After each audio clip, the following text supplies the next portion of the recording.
Қайырлы таң, саламатсыздар ма? Ең алдымен тазалығымызды тексеріп шығайық. Қолдарымызды алдымызға қоямыз тез-тез.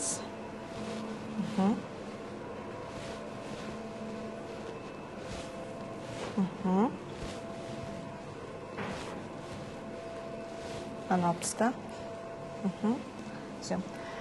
Енді білім алушылар сабағымызды бастамас бұрын сергіту жаттығын жасақ. Өзіне тілегенді өзгеге тіле демекші, бір-бірімізге жақсы тілек айтып, тез-тез бастар. Айым, мен саған бүгінгі сабағына сәттілік тілеймін. Адема, мен саған бүгінгі сабағында жақсы бағам. Сен бүгінгі сабағында әсем. Қатты шығарамыз аусамызда. Мен сен бүгін ашық сабағында сәттілік тілеймін. Ажол бүгінгі сабақта шашамам. Қатты.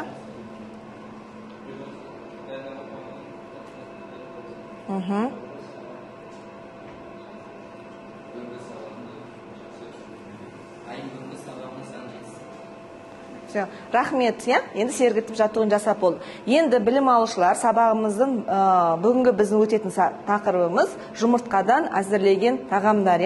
Сабағымызды бастамас бұрын мен сендерді бағалау шарттарымен түсіндіріп кетейін. Бұл сендердің автомашиналарын, қандай скоростта бүгін жүретіндеріңізді осылай бағалайды екенбіз. Әр берілген тапсырма бойынша жаңағындай өз-өздеріңді шкала бойынша бағалап өтесіңдер. Мінекей. Қанша қалай алдында білімдеріңізді өздеріңіз бүгінгі ағымды нұсқада, кіріспе нұсқада біз 40 балға дейін бағалап шығады екенбіз. Қалған 60 балымызды ағымды нұсқада алады екенбіз. Енді білім алушылар бері қараймыз. Енді қазір үй тапсырмасын қайталап шығайық. Ол үшін біз бері қарай 4 командаға бөліндік. Бер бұрылыңдар. 4 командаға бөліндіге Адемі, Рашид, Айым, жаңағындай Айбек. Енді берілген яшық арқылы өздерін жаңағындай таңдап аласыңдар. Адемі, қай бастаймыз? Екінші яшық. Енді сенің орнын ауысып кетті. Енді сен келесі сұраққа ғана жауап береді екенбіз. Минус 5 балл. Айым? 3. Үшінші яшық. Қуырылған жұмыртқаға ұсақ тұзды не есептен ақуызға қосады екенбіз? Дақ қалмас үшін екен. Сол себептен біз жаңағыне ақуызына тұзды салады екенбіз. Дұрыс айтасың. Келесі Айбек. 7. Жұмыртқаны пісіреміз. Қалай пісіреді екенбіз? Жұмыртқаны қалай пісіреміз? Жаңағындай? Қабығымен, және қабықсыз. Дұрыс. Келесі. Адемі қай? 5. Сен получите 20 балды кімнен аламыз? Рашидтен, Айымнан, Айбектен. Келесі Рашид. 10-шы яшық. Қатты піскен жұмыртқаны қанша минут пісіреді екенбіз? Қатты піскен деген, яғни толық піскен, дұрыс айтасың, 10-12 минут пісіреді екенбіз. Келесі Айым. 6-шы яшық. Қанша минут пісіреді екенбіз? Яғни пашот деп айтамыз, жұмыртқа қалтасы деп айтамыз. 4,5-5 минут пісіреді екенбіз. Айбек. 8. Қуырылған жұмыртқа тағамдарына жатады. Қандай тағамдар жатады екен? Дұрыс айтасыңдар. Ол қуырылған тағамдарға жатады екен. Адемі? 9. Бір жұмыртқаны пісіру үшін қанша бізге су қажет екен? Бір тал жұмыртқаны. Дұрыс айтасыңдар. 250-300 литр керек екен. Келесі Рашид, қай сұрақ? 12. Аспаздық өңдеу тәсілдері бойынша жұмыртқадан дайындалатын тағамдар. Қандай тағамдар екен? Дұрыс айтасыңдар. Келесі кім? 8, Айым. 50 балл сен өзін ұтып алдың екен. Келесі Айбек, соңғы сұрақ. Шала пісірген жұмыртқаны қайнаған суда неше минут пісіреді екенбіз? 2,5-3 минутта пісіреді екенбіз. Енді жеңімпазды көрейік. Бізде бүгін кім жеңімпаз болды екен? айымның жаңағындай тобы жеңіске жетті екен, иә. Өздеріне жеңген топ 20 балл, қалғандарымыз 10 балдан жазады екенбіз, иә. Жаңа машинаның есімен қоямыз. Енді бері қараймыз, менің жұмыс орныма бері қараймыз, білім алушылар. Енді бүгінгі біздің жасайтын тағамдардың дайындау технологиясын көрсетеміз екен, иә. Бүгін бізде жұмыртқа тағамдарын дайындаймыз. Ең алдымен біз жұмыртқаны дайындамас бұрын не істейміз? Жақсылап жаңағындай жуып аламыз. Қалай жуады екенбіз? Уже бізде жуылған дайын түрде ал. Құрамына не қосады екенбіз? Жоқ, жаңағындай алып келген кезде сөйтіп жаңағындай жұмыртқамызды жуып жақсылап не істеп аламыз? Кептіріп аламыз, одан кейін барып біз жаңа аспаздық өнеуге қолданады екенбіз. Енді бүгінгі біздің тағам дайындайтын біз өнімдеріміз бәрін алдын ала дайындап қойдық. Енді біз жаңа айтып аттық, жұмыртқаны біз жаңағындай не істейді екенбіз? Піскен күйде қолданады екенбіз, қуырылған күйде жаңағындай қақтау күйінде жасайды екенбіз. Пісірілген жұмыртқаларды біз жаңағындай қабықпен немесе қабықсыз пісіреді екенбіз. Одан кейін біз қандай тағамдар жасауға болады екен жұмыртқа тағамдарынан? Жұмыртқа көшесі деп айтамыз, Енді қараймыз. Барлықтарында технология карталарым бар, қолда жұмыс орларында тұр, Енді сол технология карталарымызға қараймыз, Міндетті түрде біз таразымен жұмыс жасаймыз, Өйткені бәрін біз есептеп жазу үшін, Енді біз қазір бір үлеске драчина тамағын жасайды екенбіз, Драчина тамағын дайындау үшін бізге жаңағындай сүтімізді 35 грамм сүтіміз, одан кейін барып жұмыртқаны кім айтады? Үш тілде қалай айтамыз жұмыртқаны? Жаңағы ағылшынша эк деп айтады екенбіз, Дұрыс айтасыңдар. Енді жұмыртқамызды ең алдымен жұмыртқаны пайдаланбас бұрын, білім алушылар міндетті түрде жұмыртқаларымызды жеке-жеке істеп аламыз, бөліп дайындап аламыз. Егер сендер дайындаған өнімге толықтай сразу жұмыртқаларын салсаңдар, дұрыс шықпаған емес. Жұмыртқаларымыз жаңағындай бұзылған болуы мүмкін, Сол себептен біз оны жеке ыдысқа салып бөліп аламыз да, одан кейін балғындығын көріп қайтадан істейміз, аламыз. Егер ол бұзылып қалса, біз уже өнімдердің бәрін істейміз, төгу керекпіз. Сол себептен жұмыртқамызды жеке-жеке ыдысқа жарып алады екенбіз, Жеке-жеке ыдысқа жарып аламыз да, одан кейін барып біз жаңағындай сүтімізді өлшеп алдық, тарасын алып тастаймыз да, жеке-жеке жаңағы жұмыртқамызды осылай салып орналастырамыз. Түсінікті, Мінеки, екі тал жұмыртқамызды, өнімдерімізді салдық, Бізде бидай енді бір араластырып аламыз. Жақсылап тұрып араластырып аламыз. Одан кейін бұның құрамына не қосады екенбіз? Тұз и ұн қосады екенбіз, Ұн қанша грамм екен бізде Ақжол? Мына жерде жазылған. Ұнымыз бізде 9 грамм, 9 грамм ұн қосамыз. Ұнымызды қостық. Одан кейін бізде құрамына не қосамыз? Қаймақ. 15 грамм қаймағымызды қостық. Жұмыртқа неміз ұнымыз бәрін қостық. Тұзымызды қосамыз да, аздап дәмдемішімізді қосып, бәрін жақсылап тұрып араластырып. Міндетті түрде таразының көмегімен жұмыс жасайсыңдар, Жақсылап тұрып араластырасында. Драчина тағамын міндетті түрде өзінің арнайы ыдысында ұсынады екенбіз. Қандай ыдыста дайындадық, сондай ыдысымызда ұсынамыз, Жақсылап тұрып араластырамыз. Қоспамыз бір текті болу керек. Жақсылап тұрып араластырып ыдысымызды майлаймыз жаңағындай. Сары майымызды қосып, жаңағындай өнімімізді саламыз. Апай, бұл драчина қанша уақытта дайын болады? Драчина бізде, 100 дұрыс айтасың айым, біз оны 160 градуста 10 минутта дайындай екенбіз. Оны арнайы жаңағындай қақтау пешіне салып пісіреміз.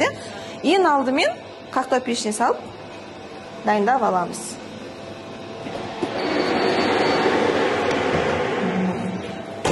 Енді драчина тағамыз дайын болғанша біз келесі өнімізді дайындаймыз. Келесі өніміз бізде жаңағынде айтып кеттіге омлет тағамдар. Омлет тағамдардың түрлері өте көп. Немен дайындауға болады омлеттерді? Пияз қосып, шұжық қосып, қызанақ қосып, саңырауқұлақ қосу арқылы жаңағынде бірнеше қоспа арқылы қосып дайындау. Негізінде жаңа натуральный омлет дейміз ғой. Натуральный омлет дайындау үшін бізге не керек екен? Міндетті түрде жұмыртқа қосады екенбіз. Жаңағынде сүт немесе су қосу арқылы, шайқау арқылы дайындайды екенбіз. Жұмыртқа көшесімен омлеттің несі айырмашылығы не? Мысалы көбісі шатасады, мысалы глазунья жасап тұрса, оны омлет дейді, омлетті глазунья дейді. Екеуінің айырмашылығы не деп ойлайсыңдар?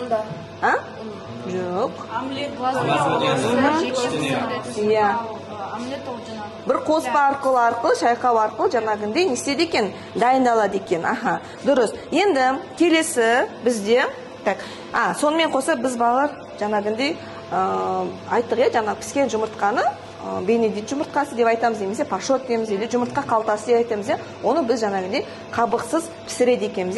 Біз мына жақта қабығымен жаңағынде жұмыртқамызды пісіріп жатырмыз. Ол неше минутта піседі толық пісу үшін? 10-12 минутта піседі екен, ол бізде қайнап пісіп жатыр. Сонымен қоса біз жаңағынде голланд тұздығын дайындау керекпіз. Голланд тұздығын дайындау үшін бізге водяной су моншасы керек дейміз. Су моншасын қоямыз.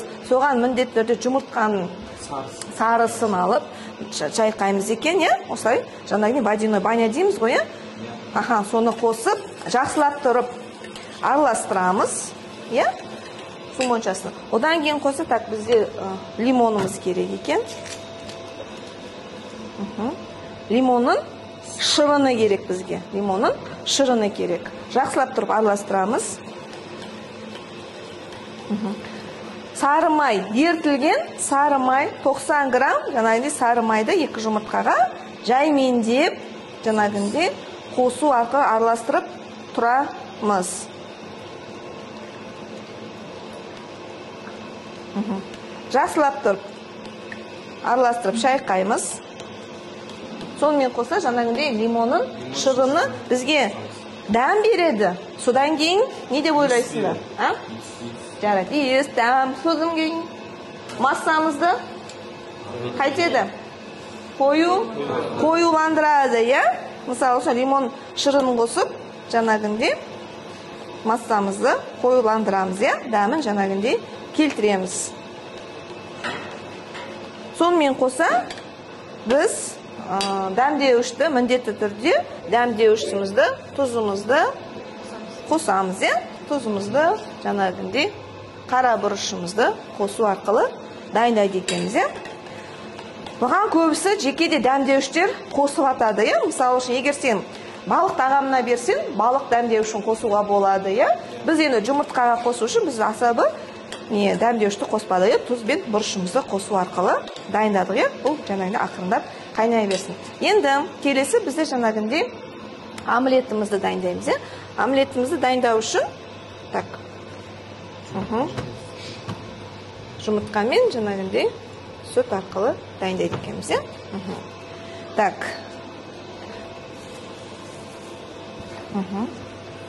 Ыдысымыз таза, құрғақ болу керек екен. Жұмыртқамызды жарып аламыз.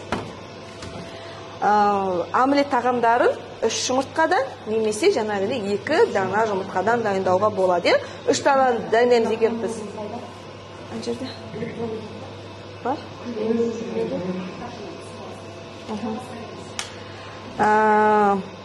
Жаңағыдай 2 тал жұмыртқаға біз дайындайды екенбіз. 2 тал жұмыртқамызды дайындаймыз. Сүт қосамыз. Сүтіміз қанша грамм қосамыз?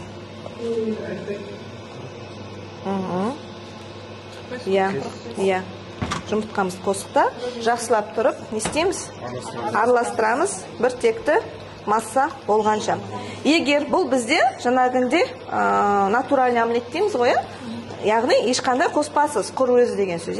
А егер біз жаңағы бір қоспа қосу арқылы, мысалы шұжық қоссақ болады, ірімшік қоссақ болады, пияз, қызанақ деген сияқты, саңырауқұлақ, мысалы үшін қуырылған картоптың үстіне жаңағыдай жасасақ та болады екен. Мынау бізде мысалы үшін натуральный омлетті осылай дайындайды екенбіз.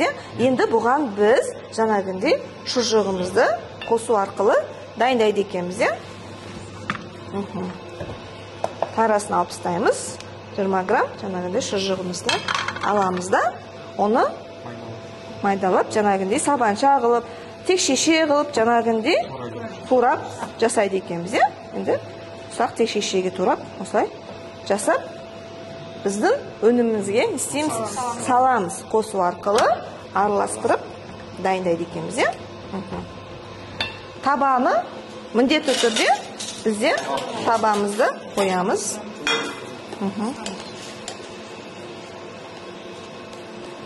Голланд тұздығымыз дайындалып жатыр. Естішті араластырып тұр. Ернұр, жабысып қалмасын. Мынамыз жұмыртқамыз пісіп жатыр. Рачинамыз дайындалып жатыр. Енді омлетімізді дайындамыз. Қызып тұрған табаға міндетті түрде сұйығымыз май құямыз екен. Сұйық майды кім айтады? Үш тілде қалай айтамыз? Қазір білеміз, үш тілді. Сосын ағылшынша қалай? Oil, сұйық майымызды құйдық. Дайын өнімімізді салып аламыз.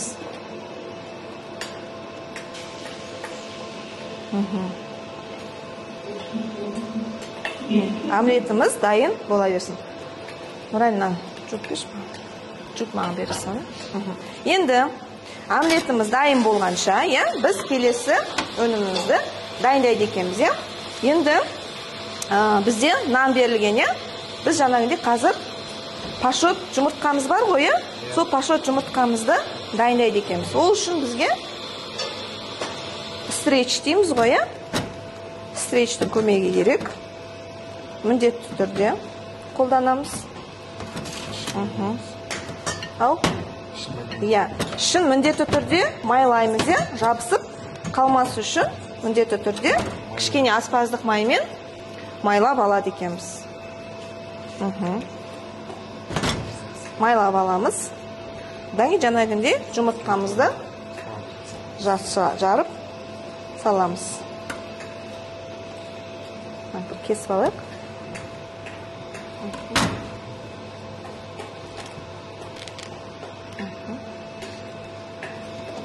Одан кейін қайнап тұрған суға салып пісіріп аламыз. Бісміллә.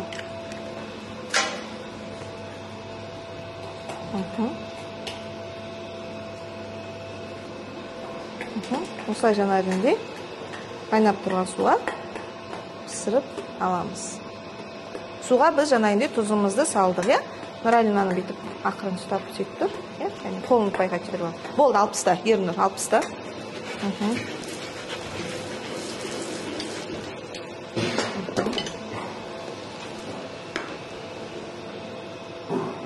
Омлетімізді екінші жағына аударып аламыз.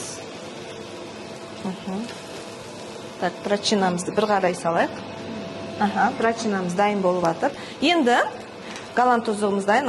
Енді қараймыз нанымызды жай отқа қоямыз омлетімізді. Енді келесі қандай тағамыз қалды? Жұмыртқа көшесін жасайды екенбіз. Жұмыртқа көшесін қалай дайындайды екенбіз. Кішкене қаптан пісіп кетті. Наны қатты пісіріп жермендер голланд тұздығын, отта кішкене қатты болып қапты, кішкене араластырып, жаңағындай бая отта қайнай көрейік екен. Көтеріп тұр.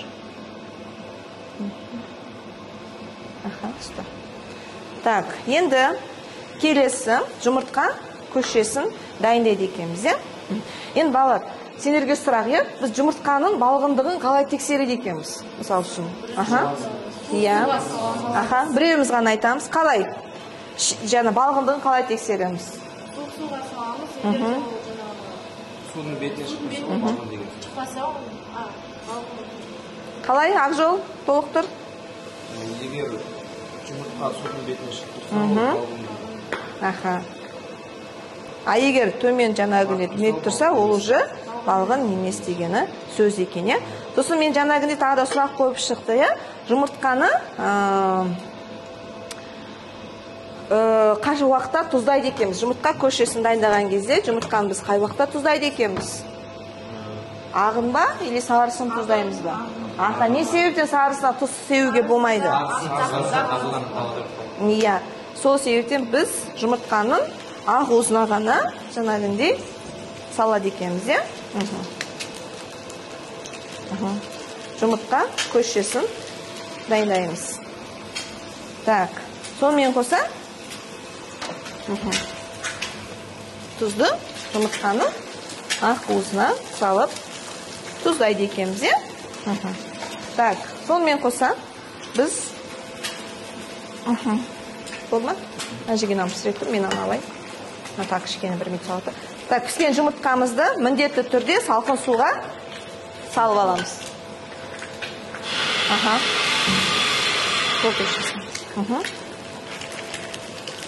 Жұмыртқа көшесі дайындала берсін. Омлетіміз дайын, иә? Так, башылды. Енді біз жаңағындай нанымызды қуырып алады екенбіз, иә? Міндетті түрде. Енді, так, бертімдік.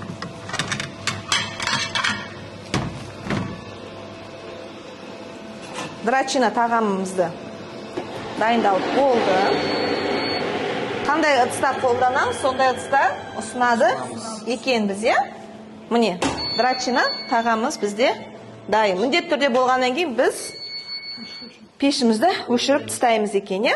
Қандай техника қауіпсіздігін сақтау керекпіз біз, балалар? Мысалы, электр плитамен жұмыс жасасақ, жаңағындай иә, тоқпен абайлап, электр плиталармен, иә, дұрыс айтасыңдар, су қолмен ұстауға болмайды, иә? Сосын электр плитаның үстін бос қалдыруға болмайды, егер ол жаңағындай қосылып тұрса, иә? Оның бәрін біз жаңағындай білуіміз керек, иә? Так, болды, қазір айлалым. Так, біздің шұжық қосылған омлетіміз дайын. Омлетті берген кезде, балалар, білім алушылар, иә? Міндетті түрде қазір. Екі жағынан, жартылай бүктеп осылай ұсынады екенбіз, иә? Так, келесі бізде көшесі. Енді біз, так, бенедикт жұмыртқасы дейміз ғой, иә? Оны жаңағындай дайындау үшін бізге нан керек, иә? Тостный хлеб или жаңағындай батон нанымызды бір не істеп аламыз? Қуырып алады екенбіз, иә? Жұмыртқа көшесінің бізде қалай дайындаймыз? Мысалы, қараңыз, жұмыртқа көшесін, сендер мысалы үшін тұтынушы сұрауы мүмкін, маған толық қуырылған күйде беріңіз, или шала қуырылған күйде беріңіздер дейді.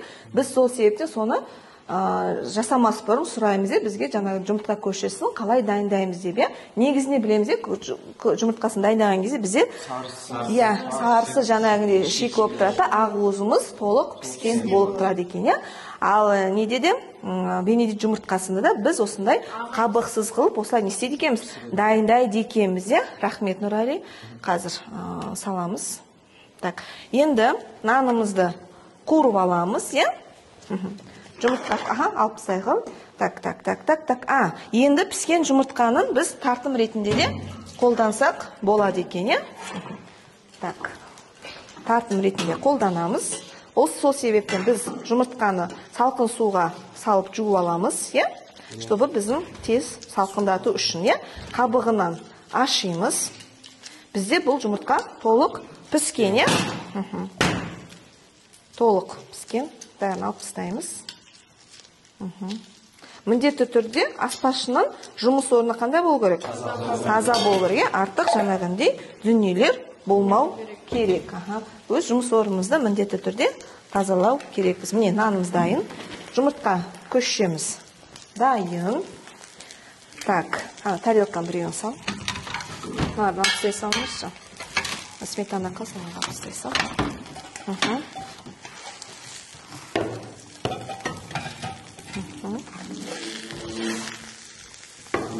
Жұмыртқа көшесін дайындадық. Енді келесі. Так. нанымызды екі жағынан қуырып аламыз, толық қуырмаймыз, екі жағынан осылай қуырып дайындап алады екенбіз. Так, келесі. Так, енді піскен жұмыртқамызды екіге бөлеміз. Сосын ішіндегіне тартым дайындайды екенбіз. Тартым дайындаймыз. Тартым дайындау үшін біз жаңағындай жұмыртқаның сарысын ağzından алып тастаймыз. Алып тастайсыңдар. Бұл көбінесе жұмыртқа тағамдарын қандай тағамдарға ұсынуға болады? Қай уақытта береміз? Таңғы асқа береді екенбіз. Сосын көбінесе салқын тағамдарға, мысалы салаттарға, түскі басарларға, көбінесе не істейді екен? Қолданады екенбіз. Жаңа қызанағын бере сал. Міндетті түрде жаңағындай. Қызанақ. Үш тілді айтып жылыңдар, қызанағымыз қалай болады? Томат, дұрыс айтасыңдар. Біз қазір үш түрлікті білу керекпіз. Себебі сендер ертең практикаға неге шыққан кезде міндетті түрде осы үш түрлікті білу керекпіз. Қызанағымызды қостық, 150 грамм. Бәр массаны жақсылап тұрып араластырамыз. Қаймағымызды қосып, араластырып. Бұған жаңағындай аз көк қоссаңыздар да болады, қуырылған саңырауқұлақ дейміз ғой, саңырауқұлақ қоссан, ол уже өз жаңағындай еркілерін, өз қалауларыңыз, мысалы біреу былай жақсы көрек, біреу былай жақсы көрек деген сияқты. Сендер болашақ аспазшы болғаннан кейін міндетті түрде осыдан бастап уже өз жаңағындай идеяларымыз дейміз ғой, қанша жарыстарға қатысамыз, сол кезде уже сендер осыдан бастап ойластырып қарастыруларыңыз керек, қандай тамақ дайындасам болады екен, дәмдеуішті қалай қоссам болады екен, тамағым дәмді болу үшін де осыдан бастап біз жаңағындай ойластыру керек екенбіз. Так, енді ана бір кішірек тарелканы жерге қой. Осындай. Как бұл түскі басарлар сияқты, осылай дайындайды екенбіз. Так. Енді соңғысы бізде дайындалады. Қандай тағам екен? Жаңағыны бенедикт жұмыртқасы, или қазақша жұмыртқа қалташасы деп жаңағындай айтады екенбіз. Енді бұған біз қосамыз. Голланд тұздығын қосамыз. Одан кейін барып, негізінде жапырақ лист салаты дейміз ғой. Салат жапырағын қоссаңыздар да болады екен. Оны уже өз біреу ғана пісіріппін ғой, біреу ғана салсақ. Голланд тұздығын дайындаймыз. Одан жаңағындай піскен жұмыртқа пашотымызды үстіне қойып ұсынады екенбіз. Бұл жұмыртқа қалтасын дайындау былай қарасам оңай сияқты, бірақ та ол кейде не істеледі? Дұрыс шықпай қалады, или жаңағындай сарысын өтіп кетеді деген сияқты. Осындай қылып жұмыртқасын ойбайпыз, дайындайды екенбіз. Так, енді қараймыз. Теспе.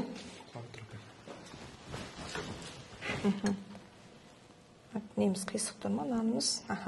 Осылай қып, жаңағындай дайындап аламыз.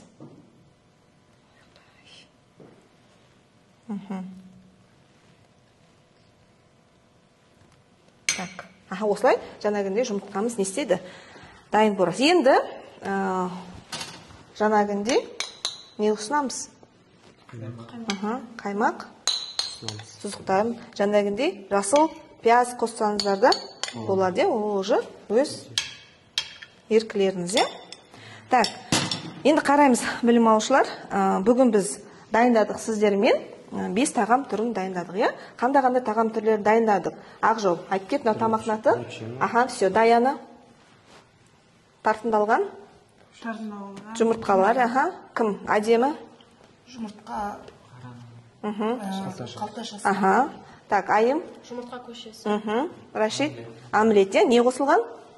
Шұжық қосылған омлет екен. Енді қараймыз, енді сабағымызды бекіте кетеге, ол үшін бізге жаңағыдай мынандай компьютерға бер қараймыз.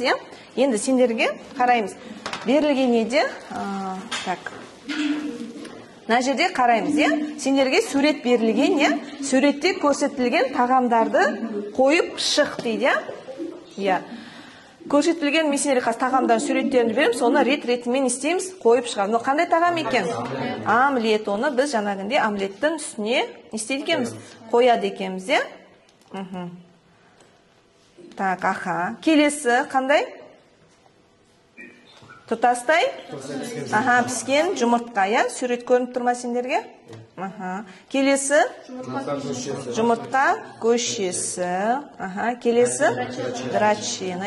Көрдіңіздер ме? Осындай арнайы ыдыстарда беріледі екен. Бізде пашоттымыз екен, иә? Көрдіңіздер, нанның үстіне осылай жаңағындай ұсынады екенбіз, иә? Енді тексерейік, дұрыс па екен?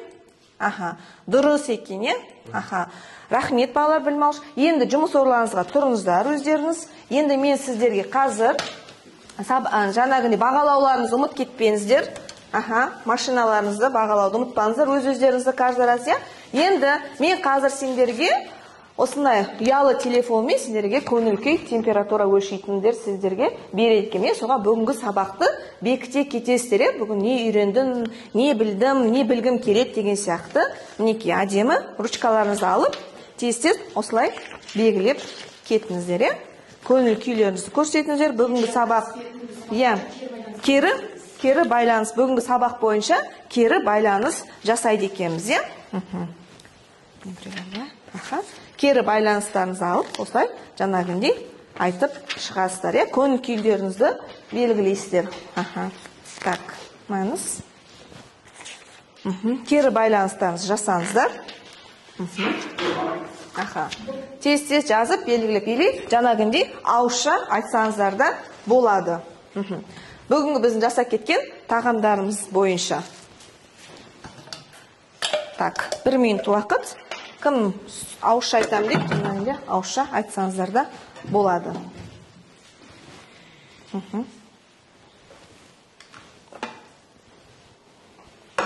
Так.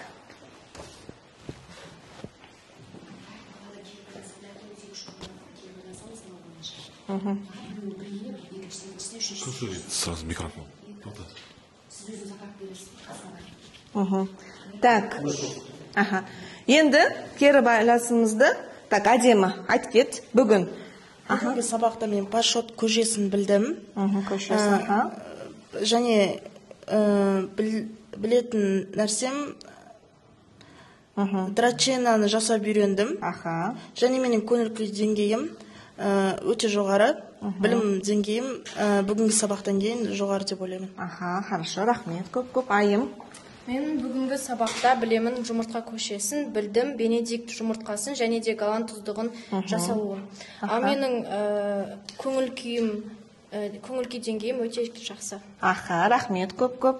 Ернұр. Мен бүгін білетінім жұмыртқа көшесін қалай пісіруді. Ал білдім 5 түрлі тағамды. Ал білгім келеді тағы да неше түрлі тағам пісіруге болады. Иә, дұрыс айтасыз. Негізі балалар қараңдар, ойлап қалман осы 5 түрлі ғана тамақ дейді, жұмыртқа тағамдарының өте көп тағам дайындаламыз, иә? Біз осы уақытқа белгілеп, осы біз 5 тағамның түрін жасап үйрендік екен, иә? Так, енді кім айтады? Ақжол айта ғой? Білемін, жұмыртқадан дайындалатын тағамдардың түрлерін білдім. Білдім, пашотты пісіру туралы білдім, білгім келеді, тағы да қосымша тапсырма білгім келеді. Иә, және дұрыс. өте жоғары. Өте жоғары, иә? Рахмет, көп-көп. Алдар. Бүгінгі сабақтан жұмыртқан өзен қаншама әртүрлі тағамдар дайындауды үйрендім, және жұмыртқан керемет әдемі тағамдардың түрлерін көрдім. Көңілде деңгейіңіз қандай? Көңіл деңгейім 5. Енді қараймыз, иә? Өздерінің алдарында жаңа бағалау шкаласы тұр, яғни машиналарыңызда енді сол бойынша өздеріңізді жаңағындай 10-нан 40 балға дейін алған тапсырмаларың бар, бағаны нетінер соны жаңағындай белгілейміз, иә? Қалған 60 балымызды біз жаңағындай хағынды нұсқа кезінде істейміз, бағалап кетеміз, иә? Енді қараймыз. Қазір мен сіздер, мысалы үшін 5 түрлі тағам дайындап кеттік, иә? Бірінші омлет, иә? Шұжық қосылған омлет тағам дайындадық, иә? Оған әртүрлі тұздық ұсынсаңыздар болады. Әшекей ретінде, мысалы үшін, жасыл пиязды қосып дайындасаңыздар да болады, иә? Одан кейін біз жұмыртқа көшесін дайындадық, иә? Одан кейін бенедикт жұмыртқасын немесе жұмыртқа қалташасы деп айтамыз, бұны жаңағындай тағамдарға қолдансақ болады, нанның үстіне берсек болады, жаңа неше түрлі микс салаттардың үстеріне берсеңдер болады, құрамына авокадо қойып, неше түрлі түрлері өте көп, оны қазір өздері мен сендерге жеке-жеке тапсырма берген, қазір соның бәрін өздерін жасап үйренесіңдер. Одан кейін барып бізде драчина тағамдарын дайындап үйренеміз. Драчина мен омлеттің арасы бұл жаңа қуырған тағамдар, бұл жаңағындай қақтап пісірілген тағамдар екен. Енді қазір барлықтарыңыз жұмыс орындарыңызға орналасасыздар да, берілген тапсырмаларды не істейсіздер? Орындайсыздар, орындамас бұрын маған жаңағындай бағалау шкалаларыңызды берсеңіздер болады. Өздеріңіз. Так, Ернұр қаншаға бағаладыңыз? Так. Иә, әдемі 40 балл. Аха. Айым 40 балл. Ернұр 40 балл. Так. Даяна 40 балл. Аха, Ақжол 40 балл. Атабек 40. Так, Марлен 40. Барлықтарыңыз сұрақтарға біз дұрыс жауап бердік. Өзімізді 40 балға бағаладық. Қалған 60 балымызды біз ағымды нұсқа кезінде не істейміз? Бағалаймыз. Яғни сендердің өздерін дайындаған тағамдарыңызды жаңағындай жасау арқылы, органолептикалық көрсеткіштерін көріп арқылы жаңағындай дайындап үйренеді екенбіз. Енді қазір барлықтарыңыз жұмыс орындарыңызға орналасасыздар. Берілген алдарыңызда берілген технологиялық картамыз бар ғой барлықтарыңызда, сол технология карталарыңызды алып, сол бойынша тапсырмаларыңызды орындайсыз. Бәрін тараза арқылы өлшеп не істейміз? Дайындайсыздар. Түсінікті ғой, білім алушылар. Енді маған сұрақтарыңыз бар ма? Бүгінгі сабақ бойынша түсінікті ма барлықтарыңызға? Енді түсінікті болса, сіздерге сәттілік, ары қарай енді өз өнімдеріңізді жасауларыңызды тілеймін.